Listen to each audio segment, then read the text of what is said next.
Welcome to রসে বাঙালি channel. আমার চ্যানেলে আপনাদের স্বাগত। আজ করব আমি শোলা কচু দিয়ে একটি পকোড়ার রেসিপি। এখানে শোলা কচু নিয়ে নিয়েছি। এখন এটাকে ভালো করে ধুয়ে পরিষ্কার করে চোকলা ছুলে এভাবে করে কেটে নিয়েছি। ঠিক এরকম করে কেটে নিতে হবে। এখন এগুলোকে পাটায় রেখে একটু হালকা হালকা করে থেতো করে দিলেই খুব সুন্দর একটা জালিদার শেপ চলে আসবে।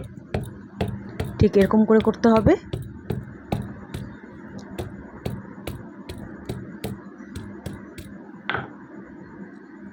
দেখুন খুব সুন্দর একটা জালিদার শেপ চলে আসছে। এরকম করে আমি সমস্ত এই চাকাগুলোকেই থেতো করে নিব। যতগুলো আমি চাকা কেটে নিয়েছি সবগুলোকে আমি থেতো করে নিচ্ছি, নিয়ে দেখাচ্ছি।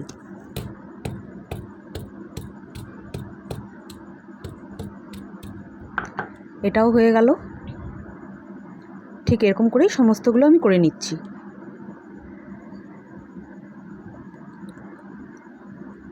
সবগুলোই কি সুন্দর জালিদার হয়েছে। এখন একটা গামলায় জল দিয়ে এতে অল্প লবণ দিয়ে দিলাম, প্রায় 2 চামচের মতন। লবণে কিন্তু এটা নোংরা না, এটা আমরা হচ্ছে কেক বানিয়েছিলাম এই লবণটা দিয়ে, যার জন্য আর কি লবণটা এরকম হয়ে গেছে। তো সেই লবণটা ইউজ করছি। তো আমি সমস্ত চাকাগুলো এই লবণ জলে দিয়ে রাখলাম প্রায় আধা ঘন্টার মতন। আধা ঘন্টা পর এটা ধুয়ে তুলব। তো এটা ততক্ষণে ভিজতে থাক।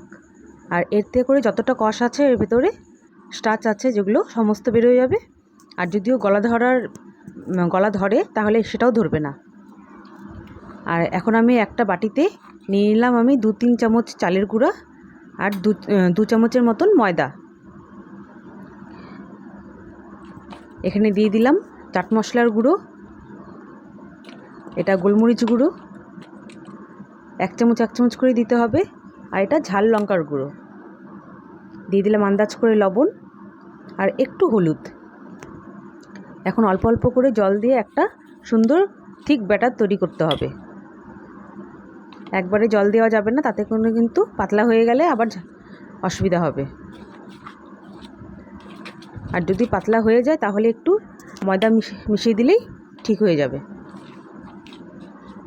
খুব ভালো করে একটা ব্যাটার তৈরি করে নিচ্ছি, বেশ একটু গাঢ় গাঢ়। খুব ভালো করে ব্যাটারটা ফেটিয়ে নিতে হবে। খুব ভালো করে ব্যাটারটা আমার ফেটানো হয়ে গেছে। এখন আমি এই চাকাগুলো তুলে নিচ্ছি। কচুর এই চাকাগুলো দেখুন কী সুন্দর জালিদার হয়েছে। আর ভেতর কিন্তু একদম স্টার্চ নেই। প্রায় আধা ঘন্টার উপরে হয়ে গেল আমি এটা ভিজিয়ে রেখেছিলাম। এখন এই লবণ জল থেকে এরকম করে চিপে চিপে তুলে নিয়ে এই ব্যাটারের মধ্যে দিয়ে দিচ্ছি।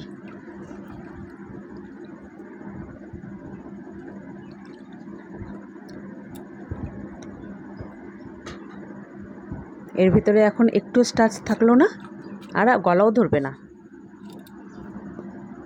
ব্যাটারের মধ্যে সমস্ত কচুর চাকাগুলো দিয়ে দিলাম। এখন আমি খুব ভালো করে মিশিয়ে নিচ্ছি। এটা আমি একবারেই মিশাচ্ছি, আপনারা চাইলে একটা একটা করে মিশিয়েও দিতে পারেন। এখন কড়াই বসিয়ে দিয়েছিলাম, কড়াই তেল গরম হয়ে গেছে। এখন এক একটা করে চাকা তুলে তুলে আমি এরকম করে দিয়ে দিব।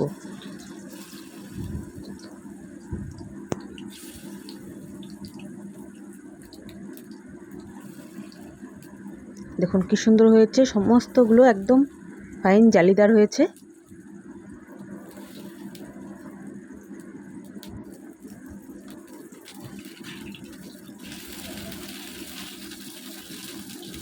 এই বড়া দেখতে যতটা সুন্দর হয়েছে খেতেও ঠিক ততটাই সুন্দর হয়েছে। আর একটু গলাও ধরবে না, খেতে কিন্তু খুবই ভালো লাগে।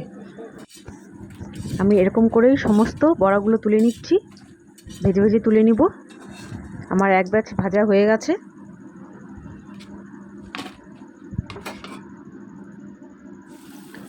এই তেলেই আবারও দিয়ে দিচ্ছি। তেলটা যদিও কম হয়ে গেছে, তো এগুলো আমি তুলে নিয়ে আবারও তেল দিয়ে বাকিগুলো ভেজে নিব। আমি সমস্ত বড়াগুলো ভেজে নিয়ে দেখাচ্ছি।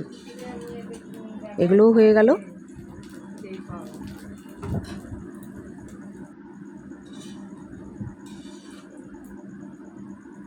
দেখুন কি সুন্দর জালিদার হয়েছে। খেতে কিন্তু খুবই টেস্টি হয়। খেয়ে বুঝবেনই না যে এটা কচু দিয়ে করা হয়েছে। আর আমি এটা হচ্ছে এগুলো হচ্ছে কচুর বড়াটা, আর মাঝখানে এগুলো হচ্ছে লঙ্কার বড়া। ঘরে যে আমি কাঁচা লঙ্কা খাই আমরা, সেই কাঁচা লঙ্কার বড়া। এই যে কোনো বড়ার সঙ্গে কাঁচা লঙ্কা বড়া খেতে কিন্তু খুব ভালো লাগে, যার জন্য আমি এরকম করে করলাম। এটা আপনারা চাইলে শুধু মুখেও খেতে পারেন, চা দিয়েও খেতে পারেন, বা ভাতের সঙ্গেও, ডাল ভাতের সঙ্গেও খেতে খুব ভালো লাগে।